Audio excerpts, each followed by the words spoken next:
Well, I get the pleasure of welcoming one of my good friends, Kati Cooley. Welcome. Thanks so much for having me. I'm really excited to be here. This is so funny because I've never met somebody through somebody else just by purely saying you should meet this person. Really? That's one of my favorite ways to meet people and actually to connect people. I couldn't believe, I had a conversation with a mutual friend of ours that I had also just recently met, and just sharing basic stories. She was like, oh, I have this girl you should meet. And I'm like, is this weird? This is new to me. I am not used to having these referral introductions around in the circle, but so glad that we did that. So we just met. I think we just reached out, or I reached out to you and said, hey, I'm supposed to meet you. I hope this isn't weird. It's like the new dating world, right? It is. And I feel like Instagram and Facebook Messenger is kind of like the place to do that. Yes. I've met a lot of people off of Instagram that we've followed for a long time. And then you see them in real life. And you're like, I'm not sure if I'm supposed to ask how your vacation was or if your kid Should is I okay. acknowledge that I know you Right. from a screen? Right. Right? That's so funny. So that's something I think you've grown up with a lot more, and I've seen more of that type of, relationships that you've built that way. Did you just get started with that? How did you start feeling comfortable with reaching out to people via social media and just building relationships that way? That's a great question. I honestly don't know how to answer. I just did, right? When did it become okay again? Because it was weird for a while, right? I feel like it's a natural way to reach out to people without being obtrusive into their life. Yeah. It's almost like the new cold calling, if you will. How do you look at it differently? Because I think that, the cold calling thing is really interesting, because I've seen a lot of spammy people on these messengers too. How was your day? And could I introduce you to something? You're like, my favorite is, hey girl, I know it's been a long time since we talked. I know. Delete. I'm like, I don't even have a response for that too, because it's what's coming next. Right? I always go to their page and see what they sell before I respond. Totally. Isn't that terrible? I But do think it too. It's the new way of life. Yeah. So I think the way that I avoid being spammy with someone is I want to make sure that I have a genuine interest in that person. Yeah. So if we've both kind of been following each other for a while and I'll like something or they'll comment something, generally after a few exchanges of that, I'll just send a message and be like, hey, I would love to connect with you in person, whether that be coffee, happy hour, Zoom call, and just get to know you more. Yeah. And I feel like that is such a more genuine way to connect with someone than try to force something through Messenger. Oh, totally. Have you always been like that? You I'm go back to extroverted. school, and think about how did we do that before? Yeah. Right? That is a great question. I moved to Rochester right before I started high school. And so I was kind of forced. I think I was 14 when I started my freshman year. If I wanted friends, I was kind of forced into that situation. Right. So I got really good at putting myself in seemingly uncomfortable situations, especially, so I went to Lourdes, so it was small. Most of these kids had been in grade school together. Sure. And to try and get interjected into those relationships, I had to put myself out there. Yeah. Were you uncomfortable? I mean, I feel I think when you're I think there's I think everyone's uncomfortable. well, 14 exactly, a little bit, but exactly. But I think there are some people where the discomfort paralyzes them, and other people who are whatever. Yeah. And I just tend to fall more in that, whatever. Mm-hmm. I don't take things personally. Yeah. Have you always been that way? Did you develop a strategy around that? Because I've seen, and I know we've talked a little bit about stories. I'm like, I used to be more emotional and connected to people's responses all the time. And then I got to a point, I think, just by trial and error and events where it's okay, I need to let things be what they are. That's a really good question. I think that, I've always been more of an outgoing type person and not really finding value in what other people think or say of me. Yeah. And that had to do with some of the things that I experienced as a kid and rejection from people who shouldn't have. And just learning that if I needed to find value or comfort in myself, that was probably the most reliable place to find it. Wow. That's pretty... It's sad. Yeah, I think it's interesting because I do think while there's super sad situations, it has prepared you for a lot of other things in your life that most people don't self-seek first as a source of power or, comfort. What did that look like for you in terms of what you were going through and, how did you come to that point? Because that's pretty enlightening to have as a kid, too, just saying, like, hey, I'm going to have to rely on myself to do this. Oh, man. I think a lot of it started with my parents' divorce when I was 9. And then some separate. And I don't think I was there at 9. Yeah. But then, so my mom is a drug addict and has been since I was 5. And she's got tons of issues on top of that. Sure. She's a pathological liar, lives in her own reality. So it was hard for me as a kid to discern like what was really true and what wasn't, and how to realize that my mom was like different from other moms, and that I couldn't always rely on her. Sure. So if I needed anything, I had to figure it out myself. What point did you realize that expectation needed to change of what you expected of her? Oh, gosh. I don't know that I've ever been able to expect anything out of my mom. I mean, I have memories as little as 4 and 5 seeing my mom just passed out and trying to, and I have little brothers that are a year or 2 and 3 years younger than me. So that I don't know that I've ever been able to have any sort of expectation of her, which has been difficult as a mom. Yeah. Because then you don't know how to like set that guard, or if I'm yourself. Too much. Yeah. Sure, yeah.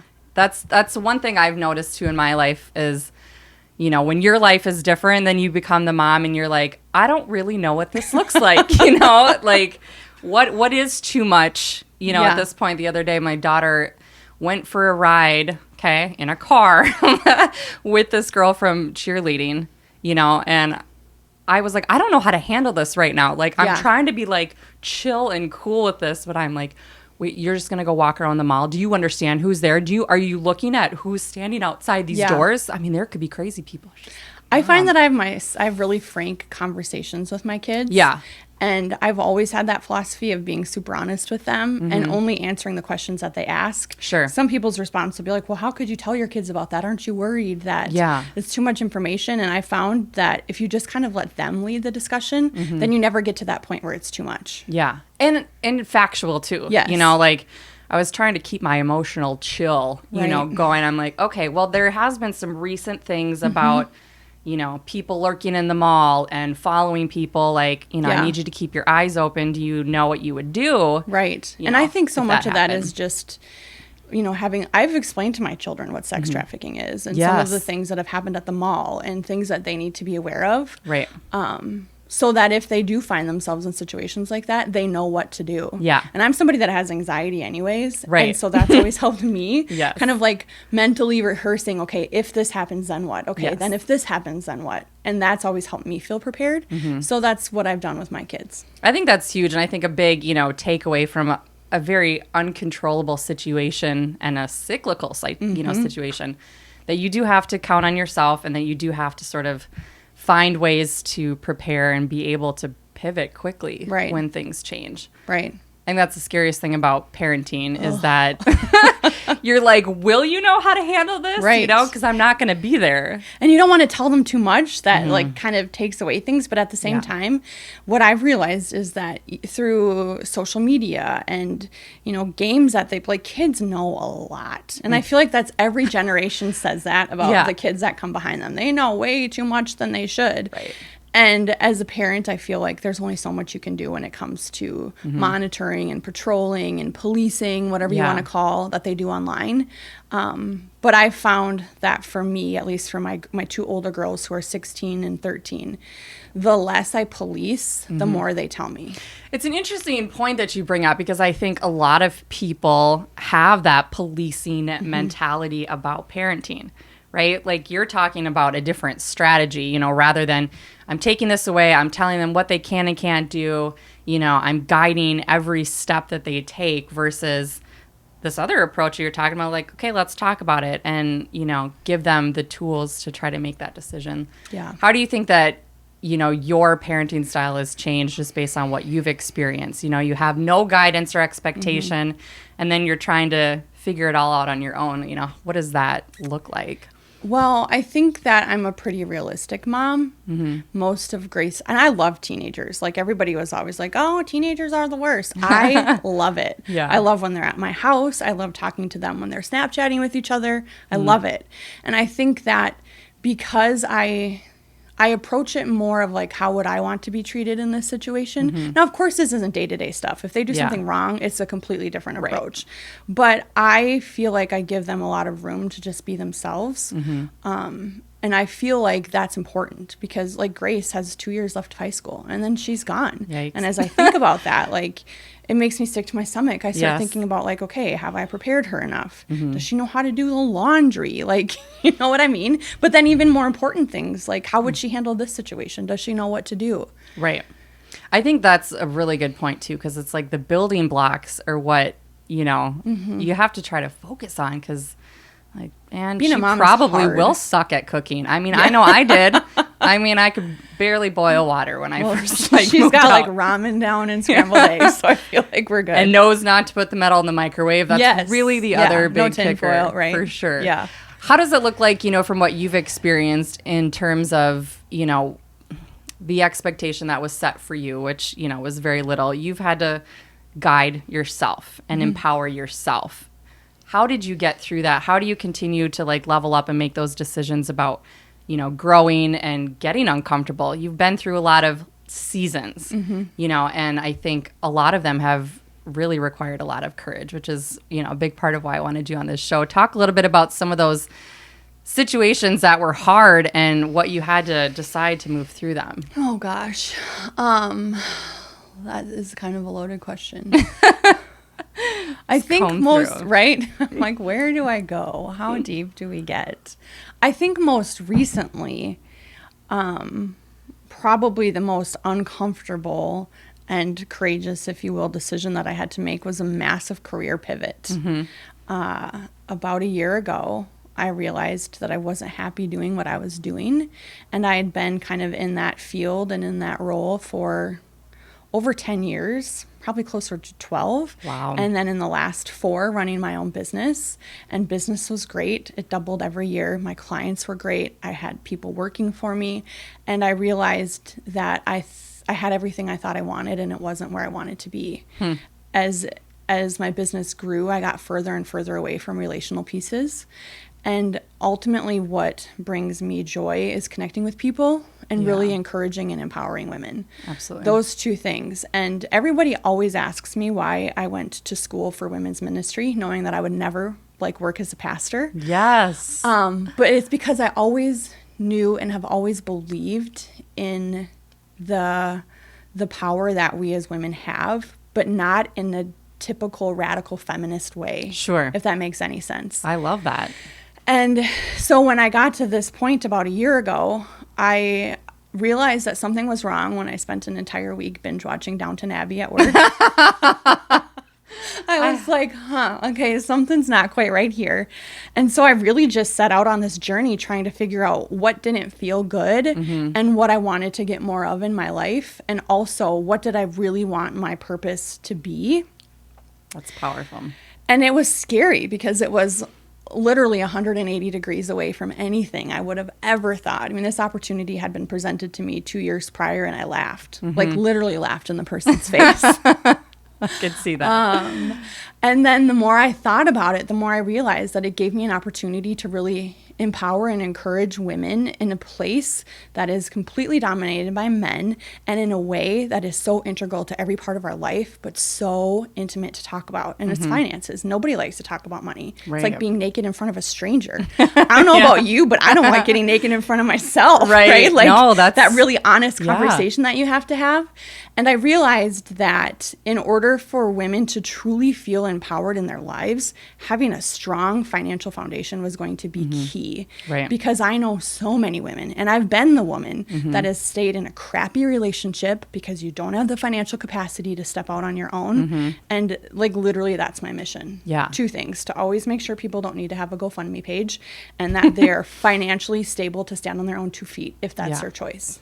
I love how the connection, you know, has the two, because I totally agree. And I've also been in those similar situations where, you know, like I spent a good chunk of time just in preparation for, you know, life on my own and what that looked like. And that's a huge part of, I think, a lot of people's life is the financial. But the other part is that internal discomfort, you know, and people will stay in that discomfort Right. Because it involves too much change to do otherwise. So how did you start the journey of that self-seeking? Because I think, like, for me, that even makes me uncomfortable with, like, we were fine. Everything was going great. Like, Yeah. you know, and you think that the thing that you wanted the whole time is right here. And you're like, why am I not happy? Yeah. Like, what did that look like to dig into that? Because I think a lot of people get uncomfortable with the digging part. Yeah. That's that hard. that was the difficult part. And I think what made it the most difficult is everything that I'd built was so much built around my identity. You know, the Courageous Collective was really all about my identity. Centric was all based around me. Yeah. And how am I Katie without those things? But realizing that much of that carried over into what I'm doing now. I Sure. feel like where I am now is the culmination of my educational background, of my professional background, of my personal experiences. Like, Yeah. this is what I was made to do.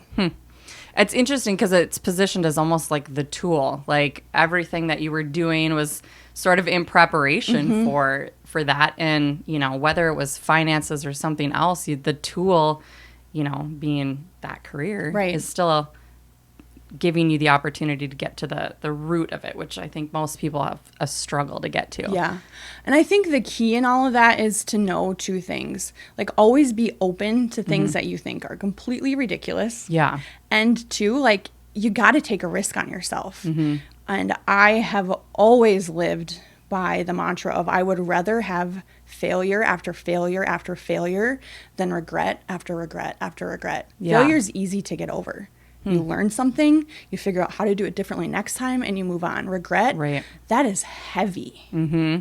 That's a really good point. I know that I've heard that word imperfect action, you know, and I'm like, why? Why would people intentionally do something that is not, you know? And that's just part of my personality Yeah, is, mine too. you know, to like put these things out there that are very, you know, seemingly all put together. So to intentionally get out of that mold is like super hard. But to your point, man, looking back and saying, this is not what I was planning on doing. Yeah. And I feel worse about where my life is at now just because I didn't do what I wanted to do. Right. Then, you know? And I think, I mean, if you have conversations with people that are old or people that are near the end of their life, they say two things. Like, work isn't that important. You need to spend time with your family.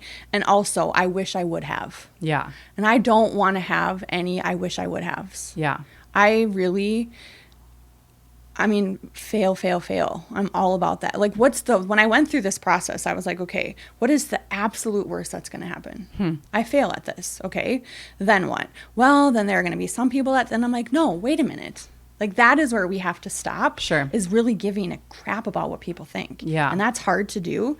But I feel like people's response to us is more about them than it is about me. 100%. 100%. Like, I think in all situations that's true. Like, sometimes I forget to look at it, even like from my kids' perspective, Right. you know, like, what is it that they're upset about when they're screaming at me? Like, where is that coming from? Yes. You know? Oh, gosh, yeah. Like, I was at the doctor, and when I first walked in, there was a man that was like going ballistic. And I'm like, what is happening over there? Went in my appointment, came back out, and he was like now like being escorted out. You know, this guy was upset. He wasn't able to get his medication. I didn't really know the whole situation at all, but he was like crazy, you know, yelling and all this stuff. And everyone's, of course, you know, looking and like judging. Yeah. Like, this person's psycho. He's going to, you know, shoot up the whole place or whatever. And the gentleman that worked there took this man outside, walked him with him outside, and sat on the bench with him.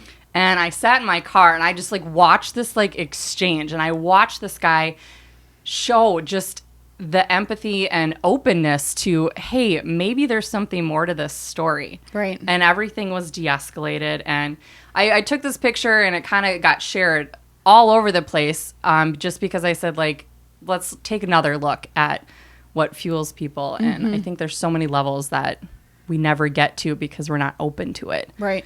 You know, and even in ourselves. For sure. And I heard something once, I can't remember where it was, but when I've been trying to figure out, like, what beliefs do I have that carry over from, like, familial things, and what beliefs are really mine. And one of the things I had read, and this was probably 6 months ago or so, was that your initial thought is how you've been programmed. Your second Yes. thought is how you feel. Yes. And that was really powerful for me, because then I started really recognizing when I was having thoughts that didn't align with what I believed, kind of how to speak my truth over that. Yeah. That was powerful for me. And now, a quick break from the podcast. Make a pizza, chill on the couch, get a massage. We'll be back in about 10 seconds.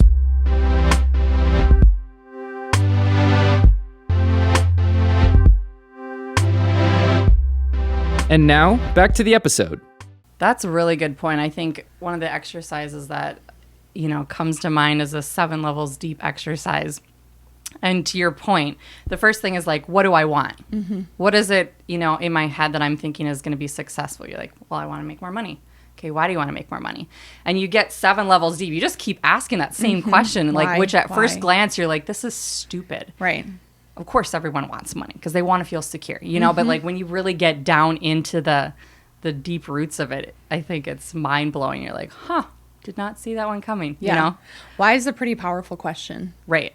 It opens up a lot of, doors. I mean, I think it takes a lot of courage just to ask that question, especially of yourself. Mm-hmm. I can't imagine going through, that moment where you're like, everything I wanted was right here. And now that's not the same. And I'm going to go into this completely different field. Yeah. Like even myself knowing you and that decision that you're making, I'm like, wow, that's totally different. Like I can't even wrap my head around that, And it wasn't anything to do with could you do it or why did you do it or anything like that. It was just like, that's a bold decision to make regardless of the why or, what that looks like or whatever. Yeah. What advice would you give people that are stirring in that season? Because we just came out, I'm not even going to say we're done, but came out of a season, right, of complete discomfort, for lack of any stronger word. I mean, where people had no idea what was happening,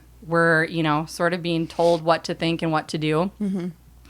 How do you give people advice about moving through those things and into, the next phase? Like now we're coming out where people are in public again and it's super awkward. It's so annoying. Yeah, I'm going to try really hard not to get political because this whole situation that we just lived through with the COVID thing and lockdown makes me angry. I felt like there was a lot of injustices and unfairnesses. Absolutely. And one of the things I've learned about myself over the years is that is something that is really important to me. Anyway, and all the virtue signaling, and I just could vomit. But what has been most helpful for me in this case is to understand 2 things. A lot of people are living by fear right now. Yes. A lot of people are. And a lot of people think that everything that they read online is true, no matter what side of the equation you're at. Mind-blowing. Right?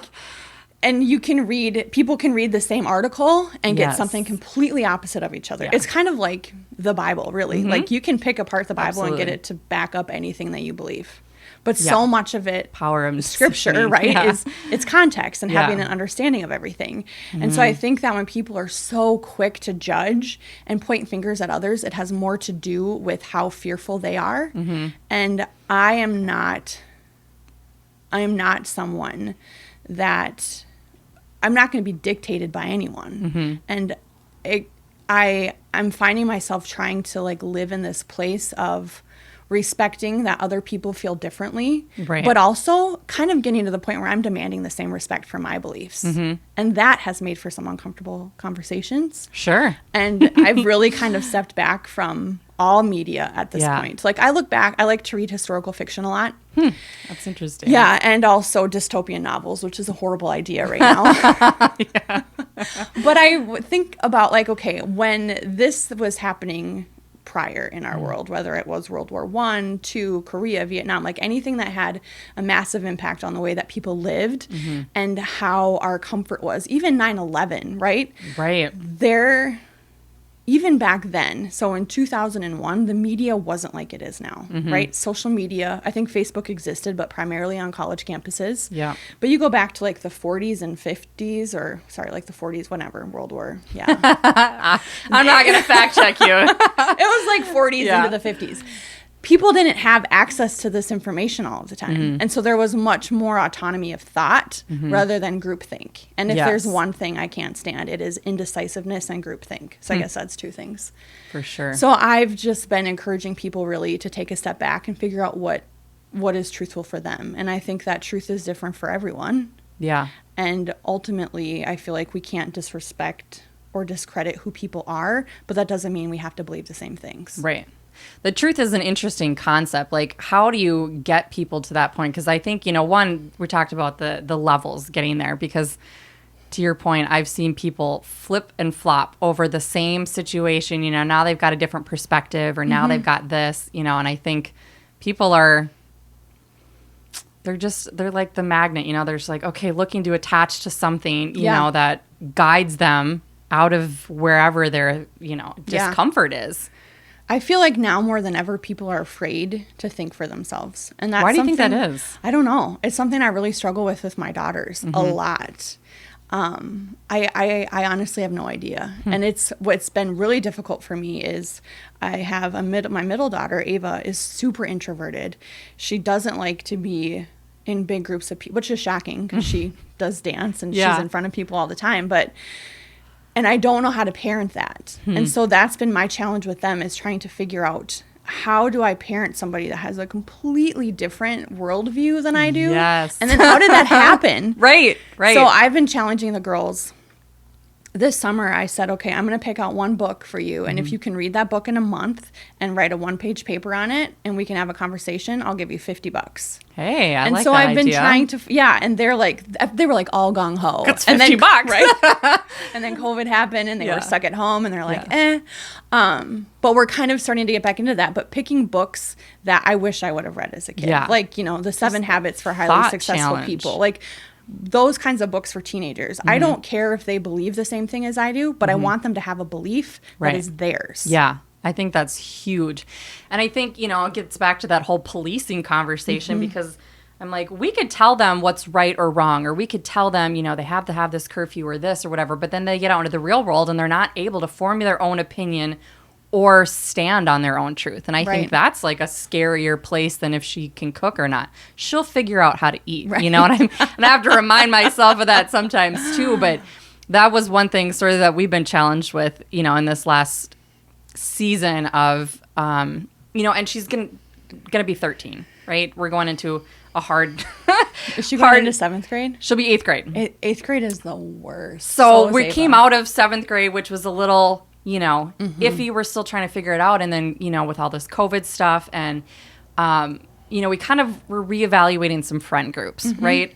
Well, why? Well, we've been friends forever. Okay. Well, what do you like about her? Right. Or what kind of value does that bring to your life? What, I'm trying to ask a little bit more of that. Why we're getting on her birthday. Who do you invite? I'm like, she hasn't spoken to you in 6 months. Not once has she checked in to say, like, how are things going? Yet you feel compelled to invite her to your birthday party. Yeah. Why is that? And trying to just open the conversation. You tell me. You think that through and try to, like, build that opinion, because I'm not going to tell you who you can and can't be friends with. Right. Or what value, you find. But I do want you to think about where that aligns with your beliefs and truths about yourself. Yeah. And the value people bring to your life. Because to your point about parenting, she's a people pleaser. And she'll do what will make everyone else happy, That's terrifying as a parent. It is absolutely. And I'm like, I don't give a crap what people think. Like, that's their opinion. That's none of my business. But, for her, it's everything. She does. That's how she judges, what's right and wrong in her life. And I think a lot of it has to do with this whole social media world thing. Like, my youngest started a TikTok account where I don't even know, like, they're called aesthetics, where she, like, shows pictures of pretty things. And it is her goal to get to 1,000 followers. Okay. And every time she hits another 100, she's so elated. And so I'm trying to figure out how to, like, bridge that into some real life thing. Like, it really doesn't matter if 1,000 strangers think that your pictures are cool. Right. But they all do this. And so with dance, and Ava does competitive dance, I'm around teenage girls a lot, and their dynamics with each other, like, oh, make sure you go like my recent, or go do that. I'm just like, girls. And I don't know how Yeah. to combat that because that wasn't Yeah. something I dealt with as a kid. I know. And it was like, you can't even compare, Mm-hmm. you know, sitting at the lunch table with the cool kids to getting 100 likes on Instagram. Yeah. They're all liking each other's stuff from across the table And now. nobody is willing to stand up and say something different for fear Right. of not being liked in so many Yes. contexts of that word. Well, now it's elevated, you know, where it used to just be, you know, putting your opinion out there at the lunch table. Now it's like you have to publicly claim your Right. position, and nobody's willing to do that. Well, and also you can't ever change your mind, which I think is absolutely ridiculous. Right. Throughout my life, I've had so many different beliefs because as I've learned and I've grown as a person, my opinions on certain things have changed. And I think that I look back at some of the stuff that happens politically. This person said something when they were 20. That was like 60 years ago. Right. You're a I mean, different come person. on. Yeah. Be thankful that they're completely different. Right. Hopefully they're a different person. But Yeah. we have to make space for people to be willing to acknowledge that they've changed their minds or that they were wrong. I think that's a huge piece of, you know, this courage over comfort is that humility and that authenticity about, you know what, I did think this, but that's a different lens, and here's what I know now, and here's where I'm at. And again, it's your opinion. It's your own belief system. I feel like we have to remind ourselves to stop being apologetic for that Right. piece. Right. Because Yeah, I think I we agree. get stuck with that. And, you know, the funny part is, like, with kid conversations, I'm like, the fact that we have to say, like, likes don't equate to love, you know, like, I know. we say that a lot, but it's true. I'm like, I know that we're tying this all together, but we made a TikTok, my daughter and I, and it was a little spoof on Friends. Yeah, I saw that. And I was like, come on, just do this with me. It'll be funny. And she's like, Mom. I'm like, it'll be funny. So we do this, and it goes completely viral. Like 200,000 something, you know, whatever. And she was like astonished with the fact that there was like 80,000 hearts on this video. You know, I'm like, which is cool. But here's what I want you to see in that lesson is that it was content that was original. It was a thought about something in a different way to spin it. Yeah. So what I want you to see is they're connecting with the fact that they're relatable. Right. Right? People know Friends. Yeah. It was relatable to, you know, COVID and what has been happening, and we just kind of mashed it up with our own. You know, so here's that lesson. You know, why did that go viral? When people are authentic and relatable, like that is what people go viral for. You know, sure. I'm sure there's some Tide Pod stupidity that also goes viral, but you know, I think it's challenging to always bring it back to that and to be courageous enough to put something out there that might totally flop. Right. And really, Like, does it mean anything? Right. You know, like you put it out there and whatever. Yeah. What are you like reading nowadays, or what kind of things do you do to continually challenge yourself and, you know, move forward? Because I think, you know, you're definitely a mover. I think people get comfortable. I think now we're in a place that hopefully people are feeling like that they can start moving forward. What does that look like for you now? Well, I know that if I don't consistently do my morning routine, I'm an overthinker. Yeah. By nature, I overthink everything. Right. And there are times where I will paralyze myself with my thoughts. Oh my gosh. Yeah. There is a woman, her name is Dr. Cindra Kampoff, and she has a high performance mindset coach. Like, she's worked with the Minnesota Vikings. She's got a best-selling book, and the company that I work for has brought her in to speak with our women group, which I feel like is amazing that they're investing into us like that. But she talks a lot about how you don't have to believe everything you think. And for me, that was like, whoa. Interesting. Yeah. Huh. So I have that in like all over my house, actually, on little Yeah. sticky notes. You don't have to believe everything you think. Write and that it's opened down. up and it's opened up conversations with my girls. Yeah. But what I've realized is if I don't do things consistently, like my morning routine, then the rest of the day is just shot. What does that look like, and what does that do for you? Like, how does that Sure. change things? Well, first of all, I have 4 kids. And so it doesn't ever stop at my house. Right. And my little guy, like, bless his heart, and I mean that in the nice way, not the Southern way. He's 3. Yep. And then the girls are 16, 13, and 11. So there's a big gap there. And he is such a mama's boy.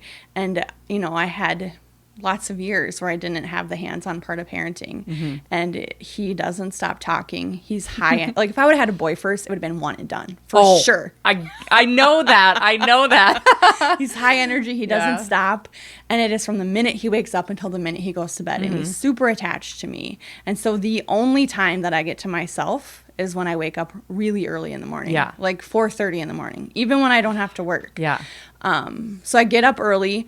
The managing partner of our group talked about this concept called the first 21. So the first 21 minutes of your day can really set the tone for your entire day. 21. First 21. Huh. It's based on brain science, and I can't remember exactly what. But he talks about, or he had learned from a coach that he was working with about this first 21 concept. And essentially it's making sure you're going through your goals, making sure you're going through like your mission, your personal mission statement, making sure that you are reflecting upon your strategies for how you're achieving those goals, and then setting intentions for what that day is going to look like. Yeah. So the first 21 minutes of my day, I get up, I have a big glass of water, and I go through like my affirmations, visualizations. I write a bunch of affirmations out because I think there's a lot, and there's research that says what you think and say. Yeah. I say it out loud, which is another reason why it's great that I'm up by myself. Yeah. Right. And then I go through my calendar and I actually write out my calendar. And with each meeting, I'll write like what my intention is for that meeting. And that really helps me stay focused. And then after that, I do yoga, I do meditation, I read my Bible. But it really, and I read, I read a ton. I read 4 books a month. What are you reading right now? Right now I'm reading You Are Badass by Jen Sincero. That's a good one. Somebody just told me about her like a month ago. And I have that one, and then You Are Badass at Making Money. That one's next. But I've read through so many great books. The Miracle Morning by Hal Elrod is really what kind of shaped how my morning looked initially when I started this practice a few years ago. But that truly is what sets my day apart. And if I don't do it, then my whole day, I waste a lot of time. Yeah. I know they definitely say a lot about, how you start your day. And I think that's been the challenge of, this last season. Like 12 weeks, I was working at home with kids schooling.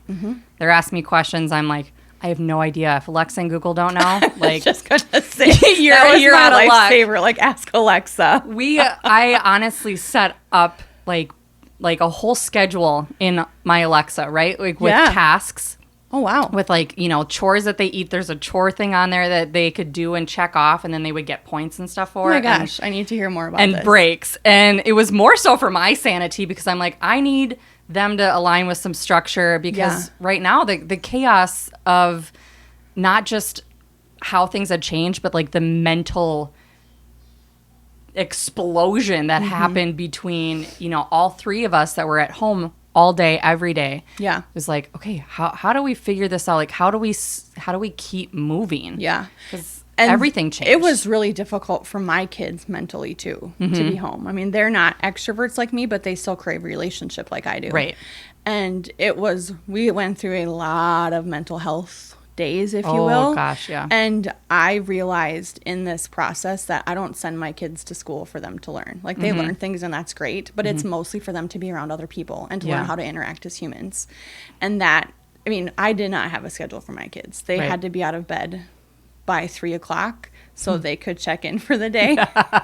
And Isabel, my younger one, my 5th grader, she needed a little bit more help than the other 2. Yeah. But this was a good lesson for them about like, you're left to your own devices in this. And I did that intentionally because then towards the end of the quarter, when my older daughter realized, crap, I haven't spent any time on my schoolwork and now it's all late. Like, that was really stressful for her. Lots of tears, lots of struggles, but she won't do it again. Yeah.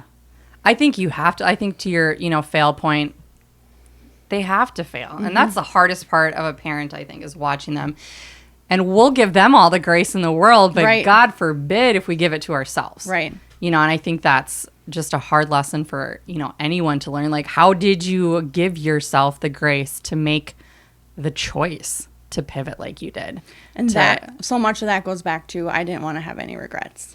I didn't. Do you have any now? Like, have you made good on all of them? My only regret is that I wish I would have taken this opportunity 2 years ago. Yeah. Yep. That's a common one, too. Yeah. That you didn't try sooner. Right. Which, just says a lot. I think I struggle between the impulsivity side and the girl. overthinking side. So I'm either going to be like rip and go, or I'm going to think about it so hard that I've like, spun myself into something else. But and that's really in the morning part of my process is it depends upon the day, but I always try to put journaling in some way because it gives me the creative space to really figure out what that is. Yeah. Like sometimes I don't necessarily use journaling prompts either. A lot of times it has to do with like what I read, like how did that speak to me, or what in my Bible verse today spoke to me and how do I apply that. And in my meditation, which a lot of people are like, oh, you meditate and you're a Christian? Yep. I also do Reiki, like whatever. Yeah. But how do those things all fit together for me to be a better version of myself? Yeah.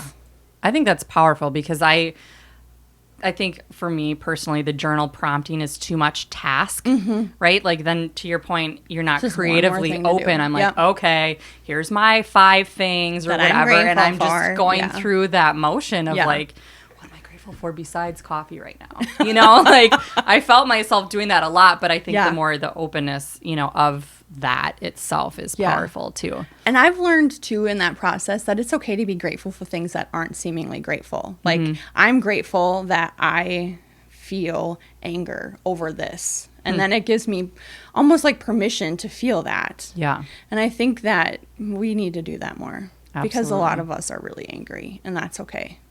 And that stuff stews. It Yeah. is like a ticking time bomb for sure. Yeah. What advice would you give to somebody who's, in this, say, stuck season of like, I don't know what to do next. I don't know what makes sense for me. Like, how do you dig into that truth? Like, what would be some action items that you would give? Well, what I did through this process is I started out by making a list of what I hated about my current situation. Like, what do I hate? And then from there, what do I have control over? And then I spent some time thinking through like, okay, when I think back to professionally where I was super happy, what did I love the most about that? Sure. And for most of us, it isn't going to be money. It's going to be our relationship to people and our connection to people. So, okay, if this is what I loved, how do I take what I loved and what I hate and kind of mesh them together, really, right? Because there's no perfect thing. There's nothing that's perfect. There's nothing that will ever be perfect. But I think the more action we can take based upon imperfection, the better our life will be. Yeah. Waiting for perfect will never happen. Right. And I know so many people that they're in a job that it's a great job and they hate their lives and they want to do something different. But that But, word is like just, and I know that there's real things. Like I wouldn't have been able to take that risk had it not been for Eric, my partner. Like there's no way because I wouldn't have been able to financially completely walk away from a 6-figure salary and start all over. Right. Wouldn't have been able to do it. But there's still strategies within that, like, okay, if this is what my life is going to look like, what needs to change for me? Yeah. Right? That meant not as much Botox. right. But like things like that aren't necessary. It was figuring out what is a necessary thing for me, what isn't, what does this look like for my family, what are my kids going to have to sacrifice? Yeah. Because I've always been really straightforward with them. I mean, when I got divorced, the girls were 1, 3, and 5. We struggled a lot for those first few years, and I didn't hide that from them. I mean, it was never like it was for me as a kid, but there were times where we didn't get to do things. Right. And in this season too, there were things we didn't get to do. And they have to learn that that's real life. Yeah. I think that's so huge. Like, I think throughout this whole conversation is just like a good reminder, like, stop apologizing for, where you're at or what you feel or whatever. Like, there's life and we have to And stop playing make the choices. victim. Yeah. That's one thing that I hear. My favorite over. quote is stop playing of the victim. It's not a piano. Yeah. And I have dealt with some people recently that, it just really elevates that song, if you will, because, it's everywhere. Everyone is like, you're doing. But look at how victimhood is being like idolized right now. Right. Like, and that we can be taken a whole bunch of different ways. Yeah. But when it's almost like I feel like we're in this point in time where being a victim is a badge of honor. Yeah. And that is, I call bullshit. And now a quick break. And it's not a Kit Kat, sorry.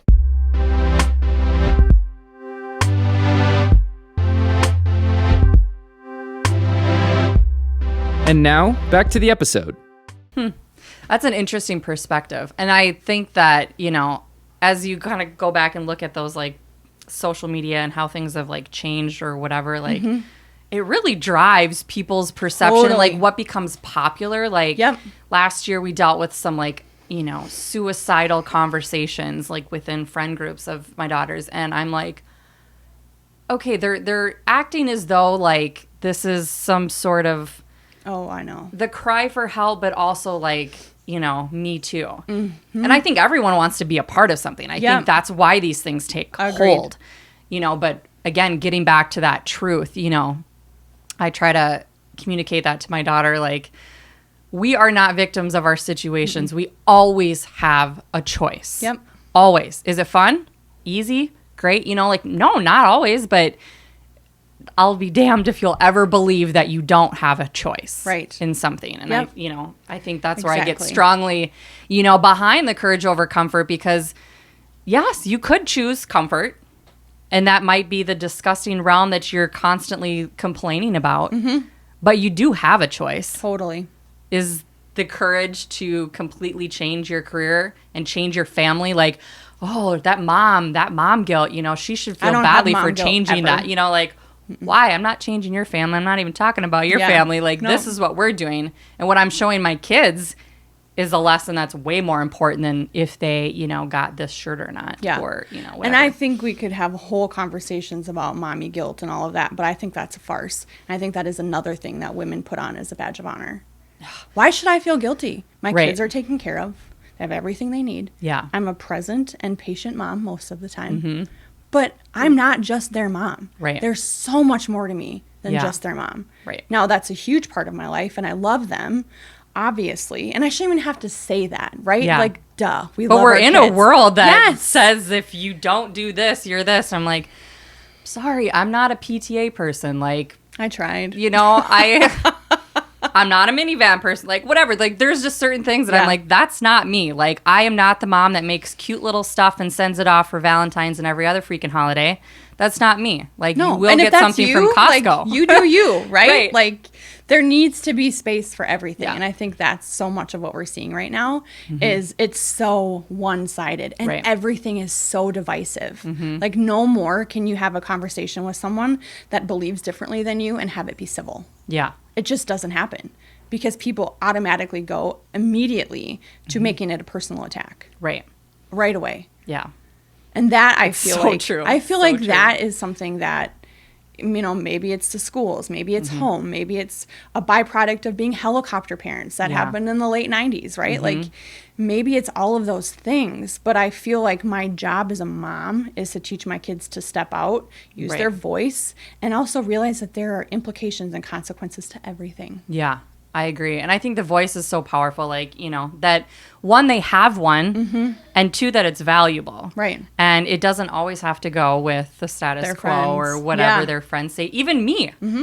You can disagree with me all day long respectfully. Exactly. Come tell me your point. Right. Like, one thing my dad always did with me that I try to emulate with my daughter, and I say try because he was very patient and I'm not, but, is tell me more about that. Yeah. To try to figure out, like, okay, what does that look like? Where's that opinion coming from or whatever? But they need to be able to process information. That's what we're teaching them. Yeah.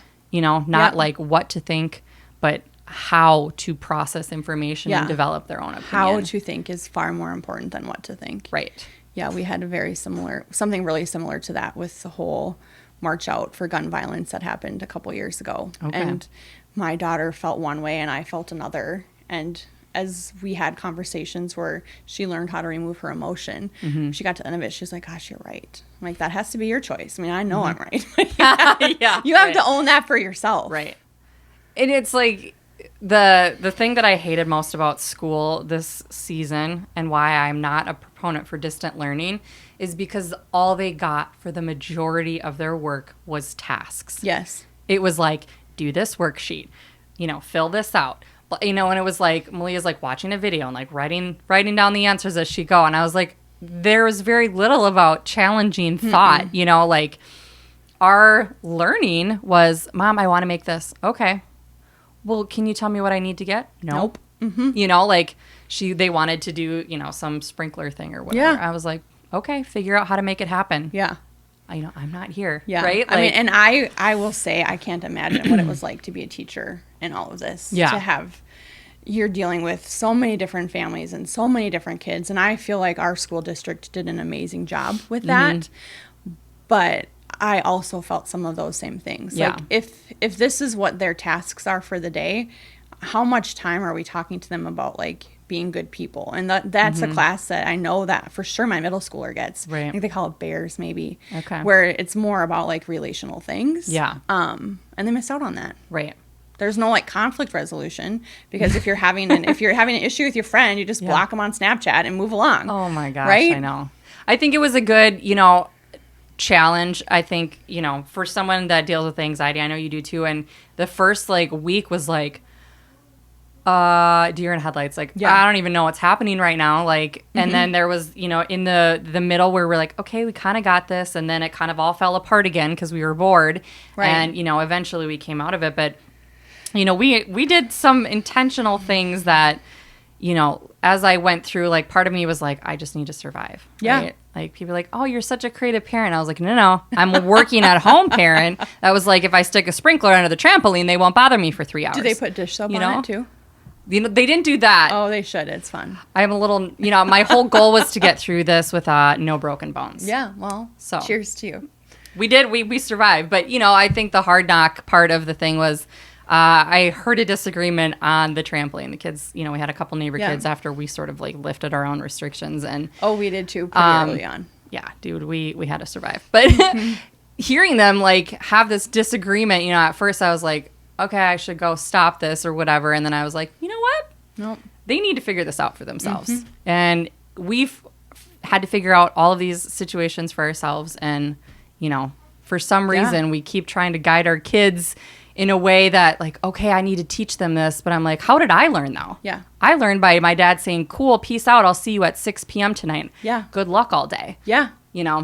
And not that that's always the right thing either, because I grew up the same way. Like neighborhood kids, we would ride our bikes all over the place, and it wasn't as small. I mean, sometimes I think too, like it wasn't really different. We just didn't know all of the things because we didn't have mass media like we do now. Right. Right. Like there were still kidnappings, there were still like all of the things, but we just didn't hear about it all the time. Right. But we were like what I guess you would call like this ragtag bunch of kids. It was brothers and sisters, and sometimes like I remember this one kid making fun of my brother and smacking him on the back of his legs with a stick. Like that's how we dealt with things, right? Like not proud of it, but it was, and then we talked about it, and then we just moved on. It wasn't like this lingering thing like now that my kids go through where there's this drama for weeks. Yeah.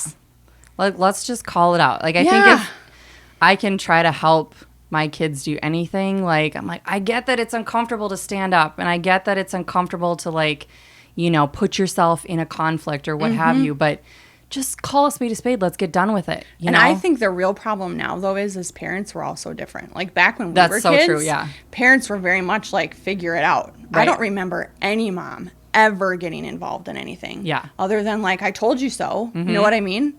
And now they're But making now- excuses for their kid because, Yeah. this divorce has really hit him hard. I'm like, doesn't been mean like he 7 can years, be a jerk. right? Like, come on. Yeah. Let's, That's let's take some I feel like authority here. That is the hardest part. And I can't imagine being a teacher dealing with that crap. Oh, it's awful. And I think, coming back to, we need to teach responsibility and ownership of what we are all given, and that's choice. Yeah. And, we'll never move to other places without making those decisions.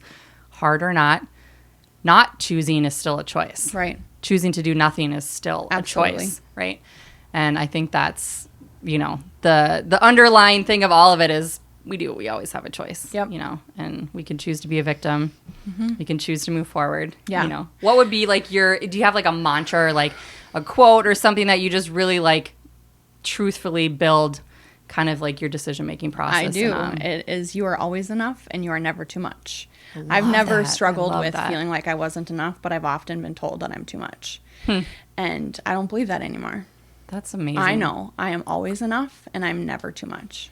I think that is so interesting because there's two sides of that. To your point, it's like I've always been on the other side where, you know, okay, it wasn't Tone it 100%. down. You didn't get this. You didn't get this. You know, so it was like that perfectionism within me just continued to grow and build because I didn't hit a certain mark. But then the too much side of it is, you know, they're both personality traits of people like are all inclusive in that because even extroverts feel like they're not enough or introverts feel like they're too much. Yep. You know? Yeah. So I think that's an amazing mantra and one that hopefully more people can adapt to. So where could people find you, find more information, connect with you, set up their coffee date? Yeah, my website's katicooley.com, KATICOOLEY.com. Yes. And on Instagram, I'm at KatieCooley _ And you have amazing stories on there. Oh, well, I'm always thanks. impressed. I feel like you get to connect because we haven't been able to connect in person for it's so nice to see you. 6 months, I think. But I'm like, I still know what's happening in people's lives because of Yeah. their stories. So I love that. And I try to be so real. Like, my life is Yeah. so far from perfect. It is a shit show almost every day. Right.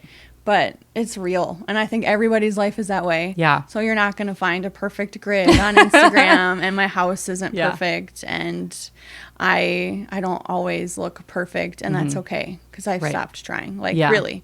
Because it isn't real. And if I do anything, I really want another woman to see herself in me and find some courage in that. Yeah, absolutely. Because we're all in the middle of our own craziness. And somehow we all get out of it. And I think connecting with people like yourself and, you know, other people like that continue to help us move forward. So For sure. I love that we got to chat finally. Me I too. appreciate Thanks your so much for time. having And me. I can't wait to hang out again soon. I know. Drinks for sure. Yes. Thank you. Thanks, Beth.